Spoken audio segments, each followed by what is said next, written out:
बाबा रामदेव कौन सा प्रोडक्ट बनाएंगे, क्योंकि ज्योतिष शास्त्र का न तो यह काम है और ज्योतिष शास्त्र का न तो यह स्वरूप है। ज्योतिष शास्त्र वेदांग है और आज भी पहचाना जाता है तो ज्योतिष और वेद को लेकर के पहचाना जाता है। अगर समाज में आप जाइए कहीं भी तो आप संस्कृत पढ़ते हैं आता होगा, और इन्हीं दो विधाओं को लेकर के समाज में संस्कृत आज भी प्रतिष्ठित है। और वेद की जब से उत्पत्ति हुई है तब से लेकर के और आज तक वेदांग के रूप में बयान में निंदा उन्होंने किया है ज्योतिष शास्त्र का, क्या कहेंगे आप? देखिए, स्वामी रामदेव जी ने ज्योतिष शास्त्र के ऊपर आरोप लगाया है, और पहली बार नहीं लगाया है, ये बार बार इस तरह का आरोप प्रत्यारोप लगाते रहते हैं, ज्योतिष शास्त्र को झूठ पाखंड बताते रहते हैं। यह वही व्यक्ति कर सकता है जिसको इस विषय का कुछ भी भान न हो और जिसको अपने वास्तविकता से कोई सरोकार न हो। क्योंकि बाबा रामदेव जी हर कुंभ में प्रत्येक शहरों में जो 10-15 दिन का शिविर लगाते हैं, उनसे एक प्रश्न करिए कि उस कुंभ का निर्धारण ज्योतिष को हटा दिया जाए तो कौन करेगा? एकादशी व्रत की बात करते हैं कि एक दिन एकादशी रहो, माता जी बड़ी मोटी हो गई हो, उस एकादशी व्रत का निर्धारण ज्योतिष को हटा दीजिए, उस एकादशी तिथि बताएगा कौन? तो उनको ज्योतिष शास्त्र को एक बार पढ़ लेना चाहिए। अपने कई एक वक्तव्यों में उन्होंने कहा है कि हमने 4 वेद पढ़ा है, 6 शास्त्र पढ़ा है, उपनिषदों गीता उपनिषदों को पढ़ा है, 18 पुराणों को पढ़ा है।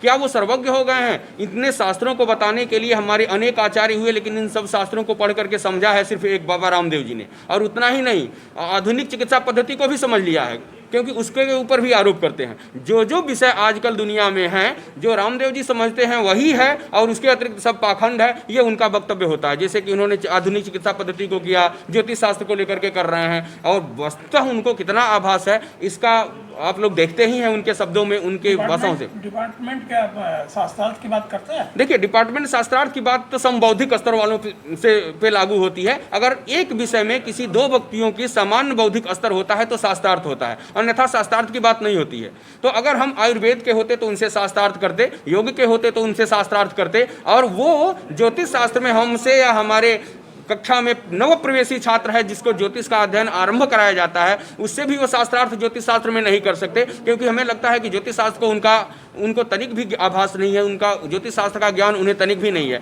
अगर ज्योतिष शास्त्र का वो ज्ञान रखते हैं और उसके बाद वो इन सब आरोपों को वो लगा रहे हैं, इसके ज्योतिष शास्त्र के विषय में ऐसा वक्तव्य दे रहे हैं, तो मैं खुले तौर पर अपने यहाँ के किसी भी नव प्रवेशी छात्र के साथ शास्त्रार्थ की चुनौती देता हूँ ज्योतिष के विषय में। अगर उन्होंने पढ़ा है तो ज्योतिष को लेकर के, अन्य विषयों की बात मैं नहीं करता, क्योंकि मैं जिस विषय का विद्यार्थी हूं, जिस विषय का अध्ययन अध्यापन हम लोग करते हैं, उस विषय में हम उनको निश्चित ही उनके साथ वार्तालाप करने के लिए तैयार हैं। अगर वो ऐसा नहीं करते तो वो उनका जो ये कृत्य है वो निंदनीय है, इसके ऊपर कार्य।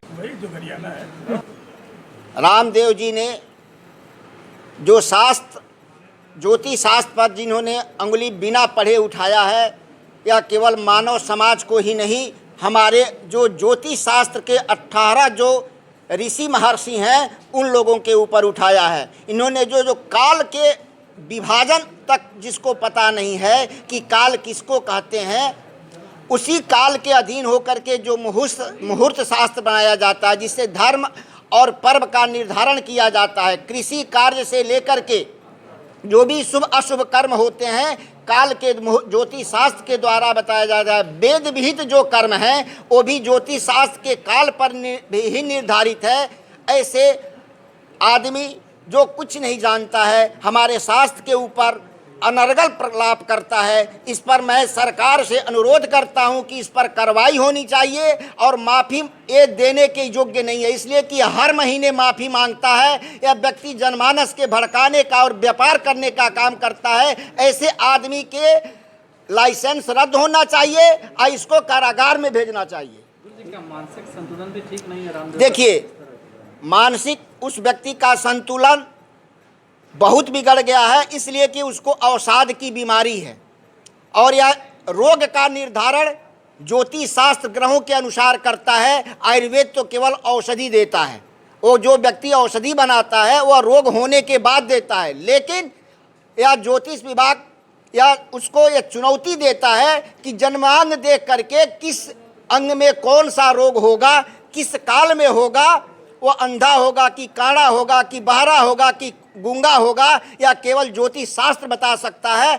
वह उस व्यक्ति को इसका ज्ञान नहीं है, वो केवल अपने व्यापार के माध्यम से व्यापार बढ़ाने के लिए वो शास्त्र जो ऋषियों के द्वारा बनाया गया शास्त्र है उसको वह निंदा कर रहा है उसका।